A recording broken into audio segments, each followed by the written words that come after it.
Antaverse aujourd'hui nous présente Talkspace avec Joël Conan, éducateur, auteur, orateur sur les thèmes de la sociologie et de l'humain blessé.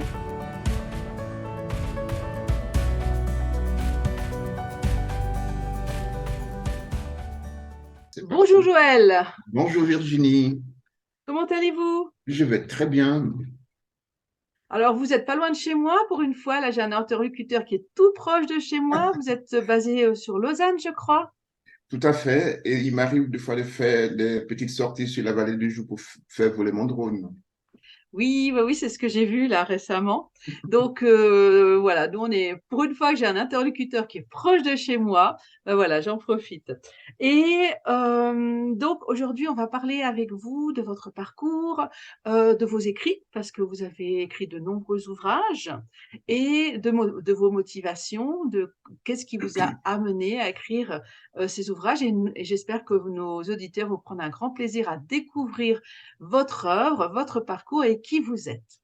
Est-ce que vous pouvez m'en dire un peu plus sur vous et pourquoi vous en êtes arrivé à devenir éducateur, auteur et orateur? Formé déjà en relation d'aide à l'époque, j'étais venu sur Genève pour faire un stage et puis on a eu travaillé auprès des réfugiés dans des quartiers plus proches du lac. Et puis, pour la première fois, j'étais en contact avec des gens qui fumaient la drogue, qui étaient alcooliques, des réfugiés, des personnes en précarité. Et donc, du coup, ça a bousculé quelque chose en moi, mais pas plus. Et puis, j'ai été fait un cours de langue en Angleterre. Je suis revenu sur Genève et après, je suis reparti à Lausanne. Et c'est dans ce contexte-là que j'ai pu m'engager dans un département qui s'occupe des mineurs pour 3 mois. Et finalement, je me suis pas rendu compte, y compris le directeur, une année a passé, puis je me rends compte qu'on fait le bilan des nouveaux qui arrivent après 3 mois et il me dit, mais vous êtes passé entre les gouttes. Et j'ai dit, mais moi non plus, j'ai pas réfléchi. Bref, et dans ce milieu-là, partaient plusieurs enfants de plusieurs origines, de plusieurs cultures, de l'Europe de l'Est à l'Amérique du Sud, de l'Afrique et certains des pays proches qui ont eu un passif difficile et puis ont été placés pour certains par le tribunal des mineurs et puis pour d'autres difficultés familiales et j'en passe. Donc, en fait, vous avez été tout de suite arrivé en Suisse, plongé en fait dans les milieux difficiles, de gens qui avaient besoin d'aide, quelquefois d'une aide importante, et vous avez été sensibilisé au fur et à mesure du temps à leur situation. Et à partir de là, il s'est passé quoi? Il s'est passé que je pouvais sentir les souffrances des gens et être impuissant. Et je ne me voyais pas non plus avec une puissance magique pour résoudre leurs problèmes. En parlant avec, je me suis dit, mais peut-être que essayer de retranscrire leurs histoires d'une façon différente, pourrait permettre à ces personnes et à moi-même de nous rendre compte de la réalité. Et peut-être une fois que ces éléments sont déconstruits, on pourrait, à partir de cette visibilité, apporter des éclairages, des issues, des bouts de réponse. C'est ainsi que je me suis mis à écrire quelques petites histoires d'adolescents, avec l'accord, bien sûr, à l'époque du service d'État protestant de la jeunesse et puis appuyé par le tribunal des mineurs, j'ai les courriers que j'ai reçus et puis les témoignages des enfants. Il n'y avait pas beaucoup, il y avait 4 enfants. Et tout à coup, je me suis aperçu que en leur posant des questions, ils parvenaient à prendre conscience de leur propre histoire d'une autre façon. Oui, c'est un petit peu comme la psychanalyse finalement, Entre autres. euh, entre autres, ou toutes les actions de résilience, hein. Parce que moi-même, nous, on organise avec mes organisations des actions de résilience, et c'est vrai que c'est important de pouvoir exprimer les choses de différentes façons. On a un de nos, comment dire, de nos proches autour de notre écosystème d'aide aux victimes. On a un monsieur qui fait de la danse comme résilience, comme outil de résilience pour des femmes qui ont été violées, par exemple. Donc, la façon de s'exprimer, finalement, n'est pas fondamentalement la plus importante. L'essentiel, c'est de s'exprimer Et c'est vrai que de changer par rapport au discours qui est, comment dire, qui est lié à l'émotionnel, changer de la façon d'aborder l'histoire, d'aborder le discours, ça permet d'avoir un recul par rapport à l'émotionnel. Et quand on a ce recul par rapport à l'émotionnel, on peut réellement regarder la réalité en face et pouvoir, comme vous disiez, déconstruire pour pouvoir après reconstruire autre chose. Mais c'est vrai que la partie consciente de l'individu, quand elle est, comment dire, connectée à l'émotionnel, et en particulier sur ces histoires qui sont très fortes, très difficiles en général, cet émotionnel, quand il est trop fort, bah, il n'y a plus cette vision, comment dire, concrète, réelle de la réalité. C'est par exemple la peur qui prend le dessus dès qu'on pense à un souvenir et ça bloque tout. Et c'est vrai que c'est une approche tout à fait intéressante que je connaissais pas la vôtre. Donc c'est une nouvelle approche, mais qui aussi qui fait partie de ces outils possibles pour aider les victimes à comment dire à se rendre compte de la réalité. Si je prends un exemple qui sort un peu de la victime classique, par exemple, c'est comme pour l'alcoolisme. Tant qu'un alcoolique n'est pas conscient de son alcoolisme, personne ne pourra l'aider. Voilà. C'est la prise de conscience qui fait que la personne peut être aidée. C'est tout l'art de mes manuels, c'est-à-dire que j'ai eu la possibilité, je dirais, l'opportunité de concevoir. C'est pour ça qu'il y a une variété de manuels à disposition, dont le prochain sera très prochainement publié.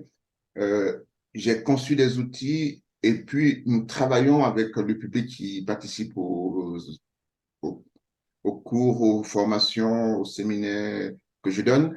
Euh, En démontrant leur technicité, ça permet aux individus de s'approprier une partie de ces outils et de mettre en évidence leurs histoires.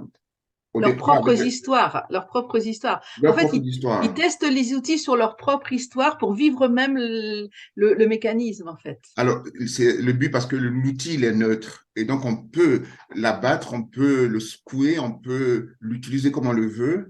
Et en le faisant, chacun prend cette partie pour dire, là, c'est la mienne. Et puis, je vous la raconte parce que à ce moment-là, il y a la maturation de la situation par rapport à sa propre vie et qui lui permet de pouvoir exposer. Mais il faut être conscient que je balise tout pour ne pas que ce soit Donc, trop vulnérable pour certains, de manière à heurter certaines sensibilités suivant ce qui est partagé et ce qui est mis sur ouais. la table. En fait, vous sécurisez comme pourrait le faire un psychiatre, de sécuriser pour pas qu'une personne, après une séance, ben, reparte chez elle et soit dans une situation de désarroi telle qu'elle pourrait commettre des actes irréparables, par exemple. Exactement. Tout en mettant aussi comme soupape des issues, je m'assure si tous sont des thérapeutes ou pas, des personnes qui ont des oreilles attentives qui les écouteront après cette rencontre, éventuellement donner certaines pistes et puis nous rentrons en action en termes de travail sur ces outils-là, y compris certaines théories que je mets en place par rapport à ça pour renforcer un peu les éléments proposés, suggérés. Alors, ce que je trouve intéressant, c'est que c'est vrai que nous, on a constaté que finalement, ce qui crée, je dirais, ces émotions liées à ces souvenirs difficiles, ce sont souvent des chocs post-traumatiques, hein, qui sont peut-être petits ou qui sont grands, qui peuvent être psychologiques ou qui peuvent être physiques. Ça n'a pas d'importance, c'est le même mécanisme. Et ces chocs, en fait, que tout le monde subit, hein, plus ou moins à tout petite ou grande échelle, malheureusement, bah, quelquefois, sans parler de pays étrangers, hein, on a par exemple, comment dire, dans des familles, des conjoints qui battent leur mari ou leur femme. Les enfants, bah, le mari ou la femme qui est battue, bah, subit le choc physique, mais les enfants qui regardent leurs parents se battre, eh ben, ils ont aussi ce choc post-traumatique qui reste, parce que rien que de voir quelqu'un comment dire, être en situation difficile et de ne rien pouvoir faire, c'est déjà un choc en soi-même. Et le problème aussi sur lequel moi je travaille depuis longtemps, c'est que ce choc, en fait, eh ben, il va devenir pour certaines personnes un modèle. Et ce modèle, en fait, pour moi, ce que j'évalue pour une population de 100 personnes, il y a 75 personnes qui vont suivre le modèle. Donc, ça veut dire que c'est des gens qui vont devoir être aidés pour sortir des effets de ce choc post-traumatique. Pourquoi? Parce que sur ces 75 personnes qui vont suivre ce modèle, ben, en fait, il y a 50% Ça, c'est par rapport à ce que j'ai vu sur le terrain. De façon générale, les proportions sont à peu près cet ordre-là. Il y a 50% euh, qui, euh, qui ne vont pas exprimer, en fait, reproduire ce modèle dans des situations habituelles. C'est-à-dire que 25%, les 25% qui restent, eux, vont de base battre leur mari et leur femme. De base. Pourquoi? Parce que c'est leur modèle, se sont construits sur ce modèle et pour eux, c'est la normalité. Donc 25% des gens, ben, ils vont suivre le modèle. Et 25% d'autres personnes ne vont absolument pas suivre ce modèle parce qu'ils sont complètement imperméables à suivre le modèle. Donc, ça veut dire que eux, de base, vont dire, ben, moi, je ne veux pas battre ma femme parce que mon père a battu sa femme, parce qu'en réalité, moi, je n'ai pas besoin de battre ma femme. Ça, c'est les gens qu'on appelle résilients. C'est-à-dire, c'est des gens par eux-mêmes qui se réparent par eux-mêmes et qui ne vont pas suivre ce modèle. Par contre, on a ces 50% du milieu qui, eux, ben, c'est plus problématique parce que eux, ils sont dans la norme, c'est-à-dire qu'ils vont pas battre leur femme ou leur mari de base, mais s'ils se trouvent en situation de stress, comme on l'a connu avec le Covid, eh ben, ils vont se réfugier affectivement dans leurs souvenirs de l'enfance. Et leurs souvenirs de l'enfance, ben, c'est ce modèle du père ou de la mère qui battait son conjoint. Et donc, ils vont retrouver, pour se rassurer, même si finalement, c'est pas rassurant de battre son mari ou sa femme, mais ça fait partie du modèle de l'enfance, du package de l'enfance. Et pour se rassurer, eh ben, il y a cette pulsion de suivre ce modèle de l'enfance qui va revenir pour ces 50% de la population qui, de façon habituelle, sans stress, paraissent tout à fait dans une ligne ordinaire, mais sous la pression du stress, eh ben, ils ont, comment dire, il y a de fortes chances qu'ils reviennent dans comment dire, dans ce copiage du modèle qu'ils ont connu dans leur enfance. Et donc, je ne sais pas si vous en parlez dans vos ouvrages, mais ça, c'est quelque chose Oui, que moi j'ai observé. ça sera pour le futur manuel. J'ai pu prendre toutes les 2 années de la pandémie pour concevoir ce modèle avec les outils qui vont avec.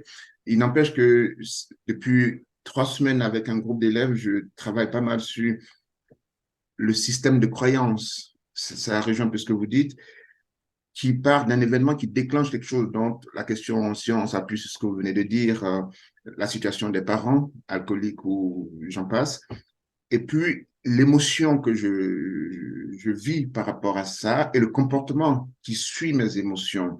Et c'est fabuleux. Là aussi, en balisant avec les élèves, pour ne pas ils aillent plus loin, mais très rapidement, ils s'approprient l'outil et ils l'adaptent à leurs propres histoires. Et ils me disent, mais monsieur, est-ce qu'on peut chacun, à la pause, après la pause plutôt, prendre nos expériences et puis essayer d'analyser. Et c'est fabuleux. Donc, l'idée de base, c'est que l'on prenne conscience des croyances de l'autre.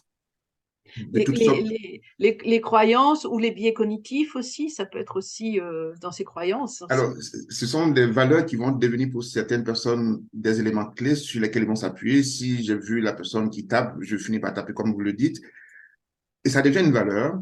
Et l'idée de cet outil, c'est de déconstruire, c'est-à-dire de mettre en évidence les différentes failles possibles et de se rendre compte du mal que je me fais à moi ou que je fais à l'autre par rapport à simplement ma façon de penser. Ah, Et c'est ensuite, clair. et ensuite dans la deuxième étape, ce qu'on a fait hier, par exemple, c'est de prendre le même événement dans une autre situation, dans un autre contexte, et puis d'apporter une aide à l'autre personne qui est en face. Et en lui apportant cette aide-là, on s'apporte à soi-même l'aide qu'on a besoin. Et c'est fabuleux parce qu'ils disent, mais moi, je ferai ceci, je ferai cela. Je lui demanderai ça ou ça. Et voilà, donc du coup, ce sont des éléments qui passent pas inaperçus dans ce que j'offre auprès des adultes comme des enfants. Et vous avez un très bon écho donc de cette méthode. Alors je trouve intéressant ben, je vous découvre parce qu'on se connaît, c'est pas, enfin, on se connaît de loin, mais je connaissais pas vraiment le contenu de votre œuvre. Je savais que c'était intéressant, mais sans plus. Et là je découvre en fait ce qui est très bien, c'est que vous avez mis en place une méthodologie par rapport à ça, parce que nous on fait beaucoup d'observations, on essaie d'aider les gens au mieux qu'on peut au quotidien, mais on n'a pas votre méthodologie. Donc je trouve ça vraiment très intéressant intéressant de savoir qu'elle existe ou qu'elle va en plus, qu'il y a des tomes qui vont venir en plus. Hein, ce que vous m'avez dit, hein, vous avez plusieurs livres qui vont bientôt sortir, qui viennent complémenter en fait la première partie de votre œuvre. Et bah, je trouve ça fabuleux de pouvoir avoir des outils par rapport à ça, parce qu'on est tous chacun de nos côtés, on tâtonne à droite, à gauche avec la résilience. On voit qu'il y a des choses qui marchent, des choses qui. Et là, ben, c'est bien de trouver sur ma route finalement quelqu'un qui a pu structurer cette approche et qui peut servir en même temps, ben, comme vous le dites, aussi bien aux encadrants, parce que c'est aussi important qu'un encadrant puisse savoir se connaître lui-même avant de pouvoir aider les autres. Et ça va plus loin parce que j'ai reçu un téléphone d'une médecin du Luxembourg qui me dit, mais j'ai commandé vos manuels, mais je ne comprends rien. Bon, Et puis, d'accord. je souhaiterais qu'on ait un Zoom et je peux vous dire, 10 minutes après, elle me dit, j'ai tout compris. En fait, Et pourquoi elle était bloquée? C'était où? D'où venait son blocage de pas comprendre? elle me dit, durant toutes mes années de médecine, durant mes 30 ans de pratique au Luxembourg, euh, je me suis souvent dit, il y a quelque chose qui me manque. Et donc, une fois qu'on a lancé l'exercice en direct, parce que j'ai partagé mon écran et puis je lui faisais la démonstration de la question qu'elle m'a posée, elle me dit, voilà ce qui me manquait. Hmm. Il y a Ben, eu c'est un déclic super. qui s'est fait et puis là, elle a formalisé les choses rapidement pour qu'on puisse avoir régulièrement certaines rencontres pour s'enrichir dans ce sens-là. Vous parliez tout à l'heure de la pandémie, ça a été, je me suis prêté à un exercice depuis le début jusqu'à la fin. Ma famille, elle ne savait pas que j'étais vacciné ou pas, et puis les voisins non plus. Mhm. Et j'étais sujet d'observation, de questionnement. Je voulais me mettre dans la peau de la personne non vaccinée pour comprendre la souffrance, même si à un moment donné, je m'étais vacciné, entre autres. Et dans la peau du vacciné, le jour où je me suis vacciné, j'ai eu un regard, mais très hautain. Si vous voulez, ma recherche m'a permis de travailler avec les élèves qui étaient victimes parce que les autres copains se moquaient d'eux. Et c'est là qu'on a conçu un autre outil pour pouvoir analyser la vulnérabilité de l'un et de l'autre et Hmm. des interactions entre parents-enfants, des questions d'abus qu'il y a eu, des violences. Et ça a été fabuleux. Il va être publié aussi dans le prochain manuel. J'ai mis quand même la plupart de cette recherche là-dedans pour prévenir s'il y a un possible ou pas une situation pandémique qui tombe ou une situation complexe qui arrive, euh, pour qu'on Oui, puisse ça peut être de la pandémie, ça peut être une guerre, ça peut être plein de contextes en fait de stress exactement. finalement. Donc, ce projet, il est terminé. Je suis en train de relire et puis voir comment soumettre. Et puis, j'ai déjà deux propositions de deux personnes en France qui m'ont orienté vers certaines maisons d'impression. On verra. Euh, c'est très intéressant parce que c'est d'ailleurs bien avant cela ce qui m'a poussé à rédiger le premier bouquin parce que la souffrance de l'autre me parle, mon impuissance euh, me questionne. Mhm. Et je m'étais dit, en mettant en évidence la réalité, l'individu peut prendre conscience, les autorités prendront conscience, son environnement social pareil. Et ça va changer les visions des uns et des autres.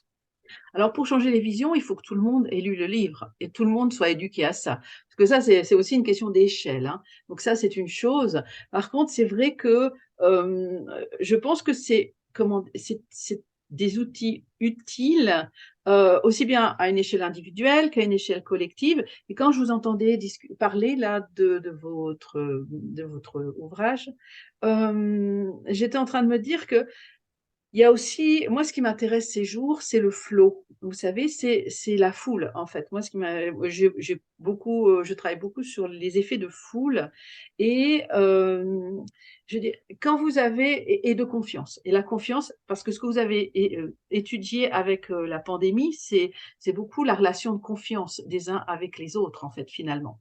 Et nous, on travaille beaucoup, par exemple en RDC, sur la réparation de la confiance. Parce que quand vous êtes dans des milieux extrêmement violents, comme dans le Nord Kivu, la confiance envers votre voisin, envers le militaire, envers la police, envers tout le monde, il n'y en a plus. Parce que tout le monde peut, le danger peut venir de tout le monde. Et comment dire, et tous ces mécanismes par rapport à la perte de la confiance, je pense Mhm. que ça peut être utile aussi si on comprend le mécanique de la mécanique de la perte de la confiance, ça peut aussi aider à retrouver la mécanique de la reconstruction de la confiance. Est-ce que vous auriez quelque chose à dire par rapport à ça? Parce qu'il me semble que oui. J'ai justement quelque chose à dire. Je gribouillais là. En fait, l'exercice premier que je vous avais parlé, je parle d'une structure comme ça où on pose un événement, on a un comportement et une émotion et un comportement qui va générer notre système de croyance. Et donc, ça va détruire la confiance, comme vous le dites. Et le deuxième tableau nous parle de un, 2, 3, 4. L'événement, il ne change pas. Et puis, je peux maintenant me poser des questions parce à la base, je fais travailler les élèves sur les perceptions et les faits.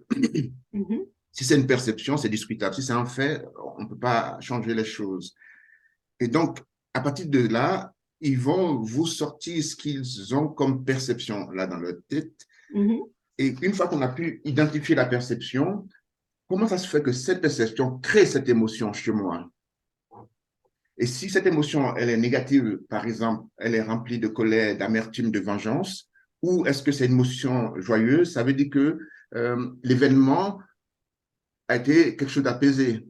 Et donc, mon comportement va peut-être être de crier de joie parce que j'ai eu mon diplôme, ou bien je suis fâché, je vais casser les meubles dans la maison. Une fois qu'on a compris ce mécanisme-là, je leur propose de trouver des éléments de nouvelles émotions, de nouveaux comportements pour aider la personne. Et là, l'idée de la confiance, elle change parce qu'elle change déjà dans ma tête. Déjà, Comment si on est plus apaisé dans la tête, on est plus ouvert à la confiance, déjà. exactement? Oui, ça c'est super intéressant. Puis moi, ça me fait rebondir sur d'autres sujets, donc je vais juste les évoquer. Je ne sais pas si vous pourrez répondre par rapport à ça. Je suis philosophe en intelligence artificielle et ce qui manque aujourd'hui à l'intelligence artificielle, c'est l'émotion, justement. Et c'est ce qui fait que l'intelligence artificielle, par exemple, n'est basée que sur des faits et pas du tout sur l'émotion. Et c'est pour ça que pour moi, cette intelligence aujourd'hui, elle est limitée parce qu'elle ne connaît pas les mécanismes de l'émotion. Voilà, ça c'est une chose que ça me fait juste penser à ça, donc je l'évoque. Comment dire, et en même temps, euh, quand vous voulez travailler sur la foule, comme je le fais, et en fait, on s'aperçoit que la foule, elle, par contre, ne fonctionne pratiquement que sur l'émotion. Donc, la somme des émotions des uns, la moyenne de la somme des émotions des uns et des autres crée l'émotion générale de la foule et pas le fait, parce que le fait n'a pas de valeur sur l'émotion de la foule. Et donc, je trouvais intéressant. Voilà, d'un côté, on est sur un monde où on est dans de l'hyper-innovation, on crée de l'hyper-technologie qui est censée réguler notre monde, qui est basé que sur des faits.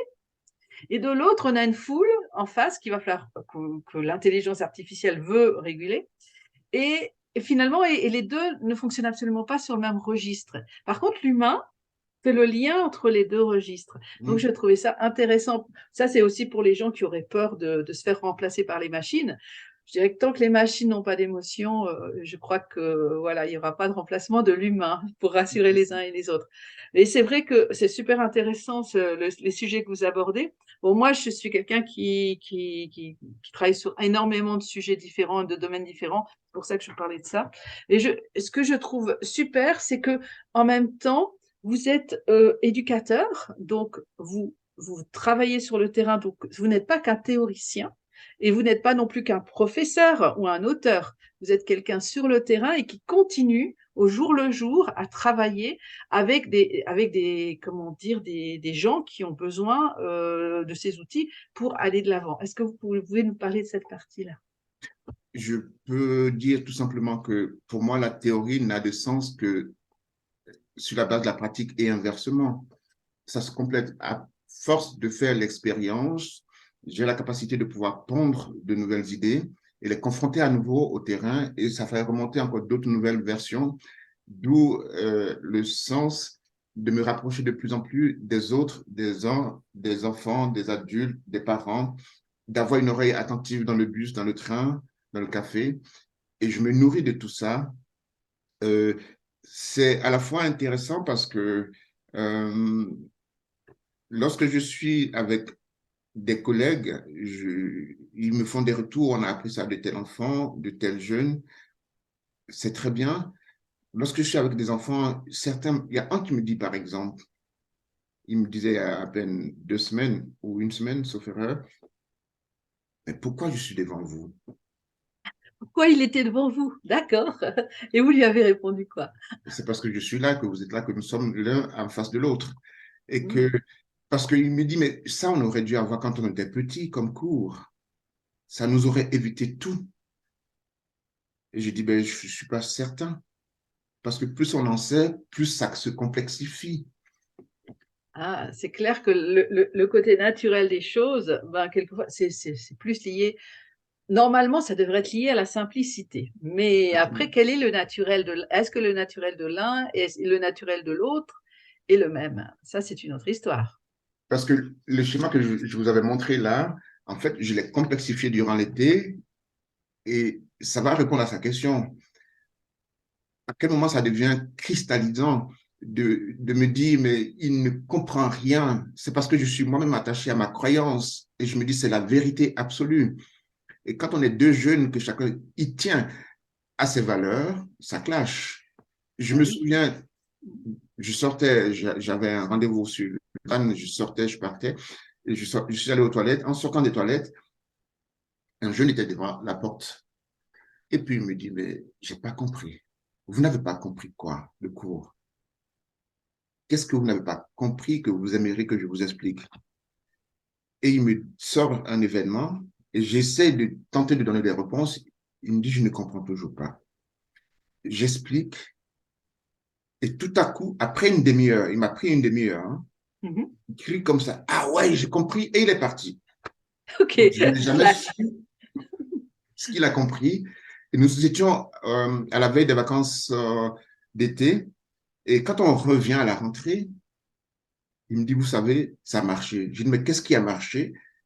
Il me dit, mais vous ne vous souvenez pas, le jour où je vous ai séquestré devant les toilettes, j'ai appliqué ce que vous m'avez dit avec mes potes et ça marchait.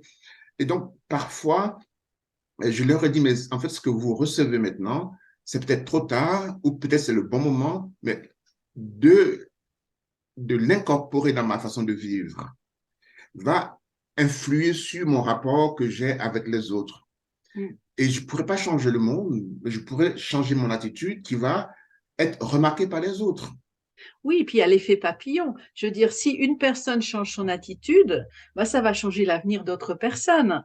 Donc, Exactement. et le sien. Donc, en fait, plus il y aura de gens qui seront conscients, qui pourront utiliser ce genre d'outil ou votre outil, bah, plus il y aura de gens qui seront ouverts au changement et qui pourront aussi propager le changement autour d'eux. C'est une question aussi d'énergie, tout ça. Je ne sais pas si j'ai répondu à la question ou pas vraiment. Mais c'est pas grave. Je pense que de toute façon, on apprend des choses tout à fait passionnantes, donc il n'y a pas de souci. Donc oui, ce que j'aimerais peut-être, c'est qu'on reprenne vos ouvrages un à un, et puis que vous expliquiez un petit peu à des gens qui voudraient vous lire, un petit peu qu'est-ce qu'il y a dans les ouvrages, est-ce qu'il faut les lire un par un dans l'ordre chronologique, est-ce qu'on peut les prendre séparément? Voilà, expliquez-nous un petit peu comment est-ce que c'est structuré. Le premier intitulé Mineurs étrangers, leur laborieuse intégration, il est parti de mon constat fait auprès des mineurs étrangers, parfois violents, agressifs, incompris, euh, avec tous les états possibles. Et j'essaie de synthétiser un petit peu cette réalité pour la prise de conscience autant de nos autorités que des personnes qui les accompagnent, y compris les mineurs eux-mêmes, une sorte de prise de conscience par rapport au changement de statut.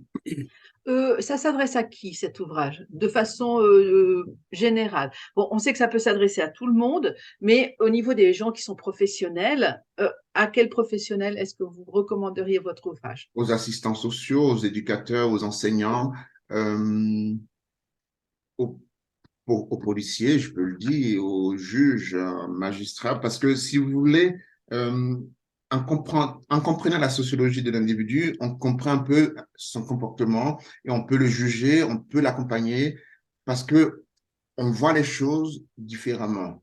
on voit les tenants et les aboutissants des choses. Exactement. Je prends un exemple encore d'une gamine qui a un vocabulaire très riche, mais elle est très vulgaire dans ses propos quand elle parle. À Mhm. un moment donné, je suis conscient qu'elle ne pourra pas changer ça du jour au lendemain et je lui dis, mais dans mes cours qui font une durée de 30 minutes par période, à chaque période, je vous octroie 3 vilains mots Mhm. et le reste, faites un effort pour ne plus en parler. Et c'était pas évident, c'était pas gagné, mais elle a essayé de tenir ses promesses par rapport à ce qu'elle m'a dit. Oui, je vais essayer. Un jour, je les rejoins en période de pause. Ils étaient tous en train de causer. Et puis pendant plus de 15 minutes, elle n'a pas sorti un seul vilain mot. Et je disais à ses camarades de l'applaudir parce qu'il n'y avait pas. Et puis elle m'a dit, vous savez, monsieur, je vous ai vu arriver. Ah bah, elle s'était habituée. Alors, je lui ai dit, mais en fait, avant que je sois là ou pas, les vilains mots sortaient. Mhm. Du fait de me voir venir et de ne plus faire montre qu'il y a une progression de votre Oui, part. bien Et sûr. bravo pour ça. 2 semaines ou 3 semaines plus tard, elle vient, elle me dit, mais vous savez, il s'est passé quelque chose à la maison. Ma maman m'a demandé, mais qu'est-ce qui se passe? Et je lui ai dit, mais pourquoi tu me poses cette question? Elle lui dit, mais ça fait 2 semaines, tu dis plus de vilain mot à la maison. Et là, elle a éclaté de rire. Bah oui, c'est C'est clair. c'est formidable. Donc, les enfants vont prendre conscience, les ados, et ils vont essayer, sur la base des exercices que je vous ai montrés, par exemple, de corriger progressivement euh, leur façon de faire avec les autres, non pas C'est la, pour c'est paraître, la mais relation à l'autre, en fait, qui est fondamentale. exactement. Oui. Donc, ça, c'est le premier, et les mineurs non accompagnés qui ont eu l'opportunité d'être dans nos centres ont quand même pas mal bénéficié de mon regard, de mes critiques, de mes erreurs, de nos erreurs, de leurs erreurs aussi à eux. Et c'est à partir de là que je me suis dit, il n'y a pas que les enfants. Donc, je me suis permis d'écrire un autre ouvrage où j'ai récolté certains témoignages d'adultes, Qui s'appelle méthodologiques, donc Éprouver, mais pas mais pas achevés. achever. Quelle histoire, quelle vie. Voilà. Il y a aussi des histoires de personnes adoptées, de personnes migrantes, de personnes qui accompagnaient ce genre de personnes. J'ai aussi dans ce petit ouvrage donné 2 ou 3 esquisses de mon parcours, du fait de partir de la Côte d'Ivoire d'arriver en Europe. Au niveau intellectuel, qu'est-ce que ça a changé dans ma tête? Oh, ça doit être énorme, énorme. Quand on parle de qu'on parle de la Côte d'Ivoire, tout est tellement différent. L'alimentation, le climat, la façon d'aborder dont les gens s'abordent dans la société, etc. Vous êtes arrivé à quel âge? Très majeur, à 20, 21 ans. Oh. Ah oui, en plus, je veux dire, là, c'était difficile de vous changer en tant que jeune adulte. Vous avez dû D'où, vraiment d'où, modifier votre comportement. Oui. d'où un chapitre que j'ai dédié à cela où je parlais de mon déracinement, c'est-à-dire que ici, on sait que je ne suis pas d'ici de par la couleur de mon peau, de ma peau plutôt, de par ma culture, mon éducation.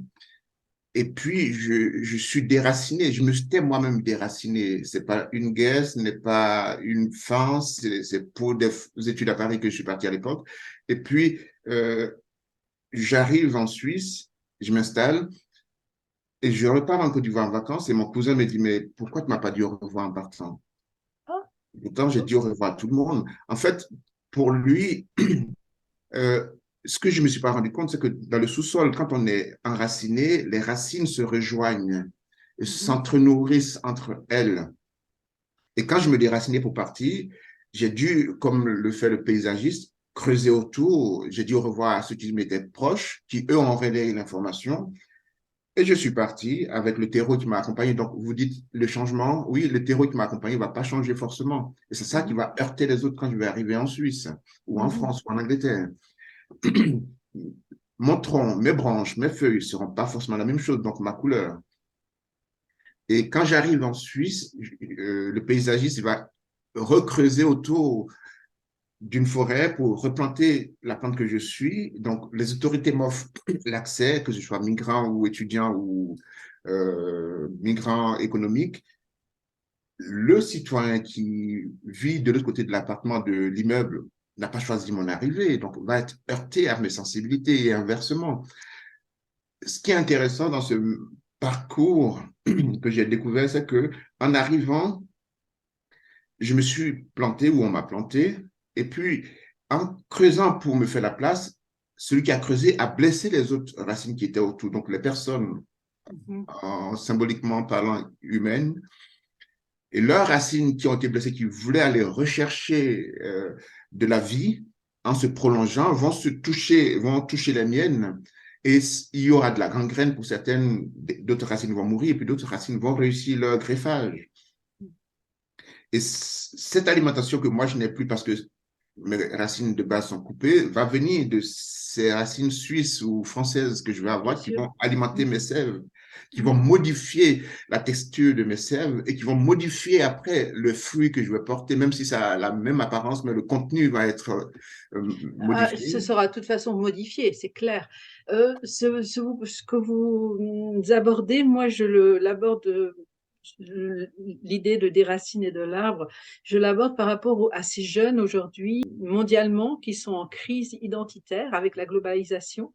Parce que la globalisation, finalement, fait en sorte que ces jeunes, au lieu d'implanter leurs racines dans leur terre, en fait, ils implantent leurs racines hors sol, un petit peu comme des cultures qu'on fait d'aquaponing, etc.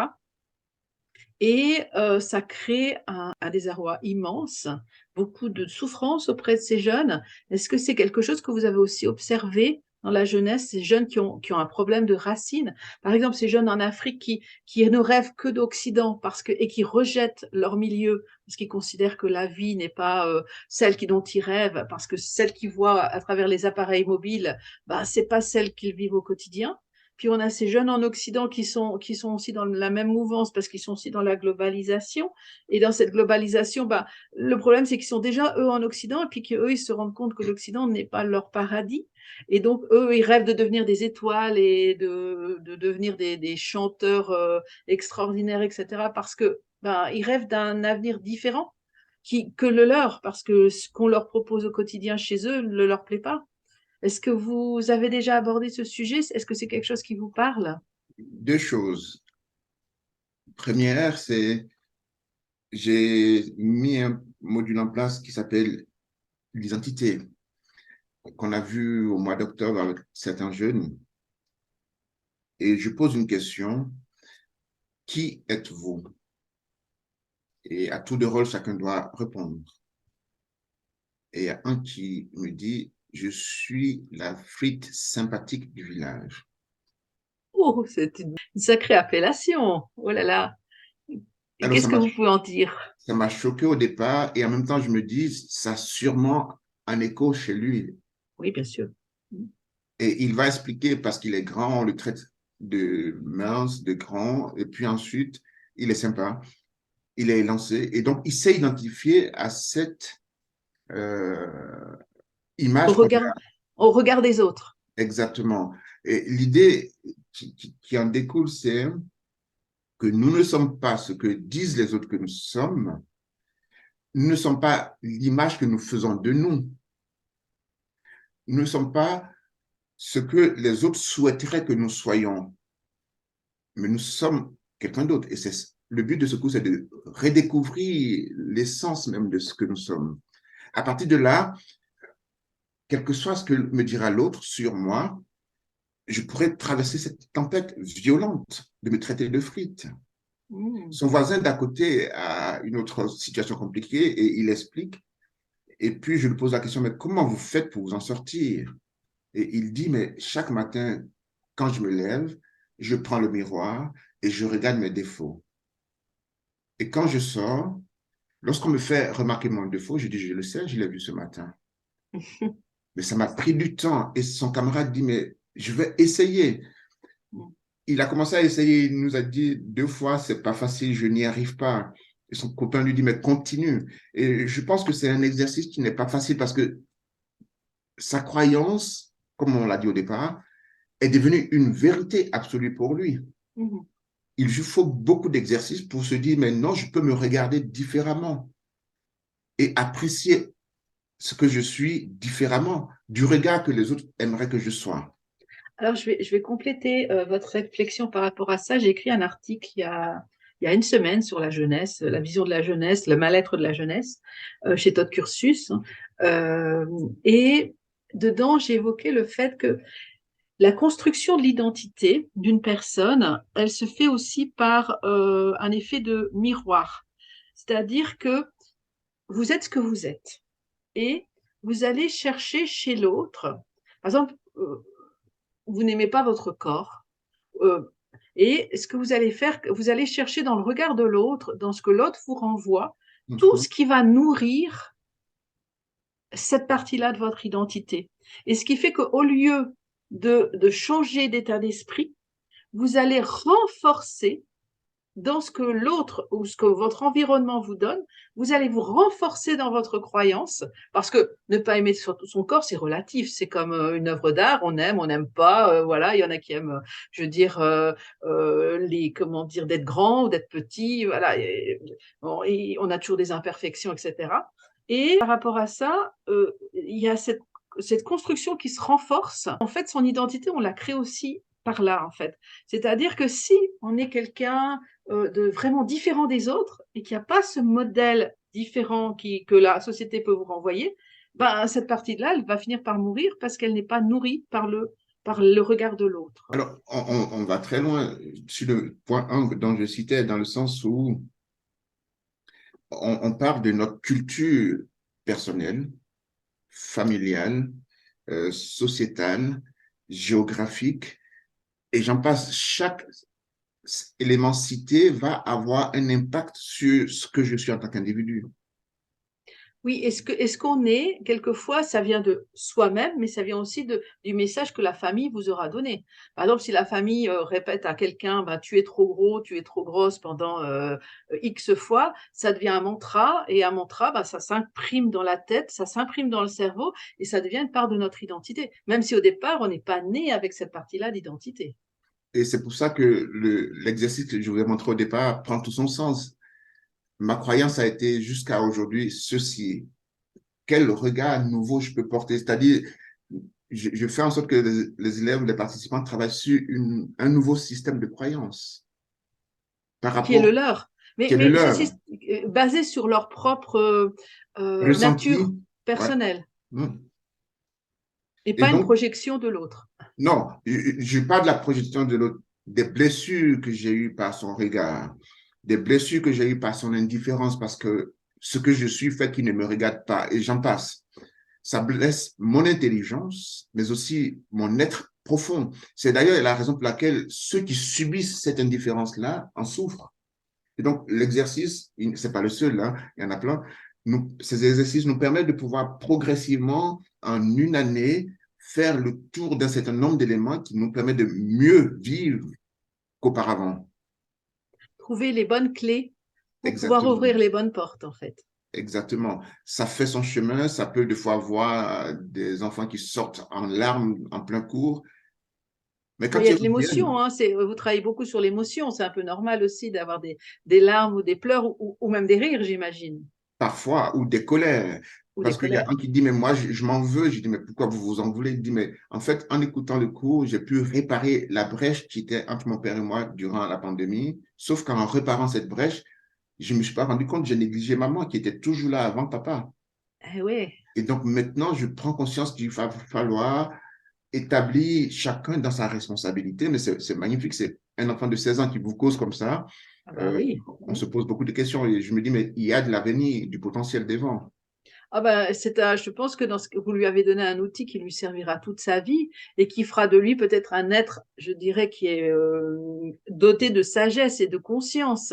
Voilà, et je pense que c'est un outil qui mène aussi à ça. C'est-à-dire que être conscient de qui on est réellement au fond de soi, ça va résoudre tellement de problèmes, de conflits intérieurs, de surréactions, hein, parce que quand on a ces conflits intérieurs, on a aussi ces surréactions, des surréactions qui peuvent mener à des actes quelquefois terribles, malheureusement. On sait que, par exemple, ben, dans les prisons, 90% des prisonniers qui sont dans les prisons sont des victimes de chocs post-traumatiques qui les ont menés là où ils sont arrivés, tout simplement. Et Mm. ça, c'est clair que, et c'est des chocs souvent qui sont intervenus entre entre la naissance et l'âge de 4 ans. Et c'est ce qui va construire l'individu. Et donc, finalement, le travail que vous faites, voilà, c'est quelque chose c'est une déconstruction de ce qui s'est passé sur ces 4 premières années. Beaucoup, j'imagine. Bon, après, il y a toujours ces chocs qui viennent plus tard, mais la vraie construction, elle est là, en fait. Alors, un de mes schémas que je prends pour commencer certains cours, je l'ai conçu dans l'idée où je travaille de 0 à 18 mois, de 18 mois à 3 ans, de 3 ans à 6 ans, de 6 ans à 12 ans, de 12 à 20, de 20 à 45, et puis de 45 à 65. Vous travaillez sur l'ensemble du parcours de la vie, en fait. Exactement. Parce que je me dis, c'est tout ça qui fait ce que je suis. Je suis parti de là et j'en suis ici aujourd'hui. Et donc, mon outil principal, il fait le toit du bâtiment. Je le conçois en forme de bâtiment, cet outil-là. Je ne sais pas si j'ai un exemple à vous montrer. À partir de cet exemple-là, voilà, je peux en trouver. Je vais À trouver. m'expliquer, parce qu'à me montrer en podcast, ce sera un peu compliqué. Mais Voilà. Il se présente sous forme de maison et je suis au milieu, là. Et l'étape de l'enfance, si je dois travailler avec un adolescent, j'enlève les bétons armés qui sont pour l'adulte. Et puis, je prends l'âge qui me convient et je le traite. en haut du schéma, vous avez une pyramide et en bas, vous avez une structure selon l'âge et puis une couleur. Et puis, pour chaque couleur, chaque âge, vous avez des pistes de solutions ou des méthodologies ou des solutions. Moi, votre présentation me fait penser à la fameuse pyramide de Maslow sur laquelle moi je me repose beaucoup. J'ai réécrit la pyramide de Maslow, c'est-à-dire les objectifs, enfin, les différentes parties de la pyramide de Maslow il y a 5-6 ans, quelque chose comme ça. Et je m'en sers beaucoup, et en particulier pour les victimes. Donc, vous travaillez beaucoup avec les victimes, parce que le principe de la victime, c'est que quand on est victime, on arrive tout en bas de la pyramide de Maslow. Par contre, vous avez une approche différente, c'est de dire, ben, OK, enfin, peut-être qu'on est en bas de cette pyramide, mais vous la déployez selon un épanelage de l'âge, et donc avec des subtilités que moi, je n'ai pas. Et puis peut-être, si on peut évoquer ces subtilités, Alors, et l'arbre. Et en même temps, vous travaillez sur l'arbre et les racines. Donc, selon les âges, l'arbre et les racines est différent, j'imagine. oui, mais juste une petite parenthèse, je m'en suis inspiré aussi. Si vous voyez dans l'image que je vais vous montrer, il y a un premier triangle de Maslow en dessous. J'ai Mhm. fait un deuxième triangle inversé et un troisième qui fait office de mes outils. Mais c'est tout un tas de travail que j'ai mis en place qui entre aussi dans les interactions que j'ai développées, qui va apparaître dans le prochain manuel aussi. Mhm. Euh, c'est pas anodin, mais c'est toute une autre histoire. On verra ça une autre fois peut-être. Oui, Euh, oui, bien volontiers. vous Et évoquez pas mal de choses qui transcendent tout ce que j'ai mis en place. C'est pour ça que c'est un peu haché, mais c'est pas grave. non, mais je pense que de toute façon, ce qu'on est en train de vivre ensemble, c'est une promenade découverte. Et puis, si les gens ont envie de découvrir plus en profondeur votre œuvre et votre travail, les livres sont à disposition, hein. Je pense qu'on peut les acheter. On peut les acheter partout. Est-ce qu'il faut les commander? Est-ce qu'il faut vous contacter? Alors, ce ne sont pas des romans, comme vous les voyez. Non, Ce des sont manuels, c'est marqué manuel. Donc, exactement des travaux que j'ai mis en place qui commencent à voir le jour. J'ai pas eu beaucoup d'argent pour imprimer plusieurs, mais s'il y a des intérêts, quand il y a des conférences, je peux voir avec l'édition. Pour les manuels, c'est les éditions Percé qui ont publié. les éditions Percé, donc, oui. Oui, pour les Et on peut les manuels. commander à la pièce. C'est ça que je comprends. Exactement, exactement. Et puis, pour éprouver mes pas achevés, c'est Gédank qui a publié ça. Et Donc, puis, éprouver mes pas achevés, c'est ça? oui, oui, Édition Jet d'encre. Jet d'encre, d'accord. Oui, Et est-ce qu'on peut quand même vous trouver sur des grandes plateformes comme Amazon ou autre, ou alors oui, vraiment, si on ça on tape, trouve, on me voit. d'accord. On tape votre nom et vous apparaissez et on peut commander. Et si c'est compliqué à voir comme la dame de Luxembourg, passer un coup de fil et puis on peut voir si on peut faire un zoom. Voilà, exactement. Si en plus il y a des gens qui ont des questions et qui se posent des questions par rapport à comment utiliser le manuel ou qui se bloquent et qui se disent, ah, mon Dieu, mais par où je dois passer pour comprendre? Ben, voilà, vous êtes ouvert aussi à pouvoir discuter avec eux. Moi, je trouve que c'est super. On a fait une super promenade ensemble, une super découverte moi-même, hein, parce que c'est vrai que moi je connaissais, oui, maintenant depuis quelques années, on peut dire, hein, on se suit de très loin. Mais je sais que je savais que vous aviez des contenus de valeur à partager avec nous, et donc c'est une belle découverte. Je vous en remercie beaucoup. Je Voilà. reste à disposition pour plus développer suivant quel sujet et éventuellement à l'apparition des autres choses aussi. S'il y a des sujets qui vous passent par la tête, que vous me questionnez et que je suis à la hauteur, volontiers, je donnerai ma disponibilité. Super, mais je vous remercie beaucoup. Je vous en À tout prie bientôt. Au revoir. et bonne fin de matinée à vous. Merci. Au revoir.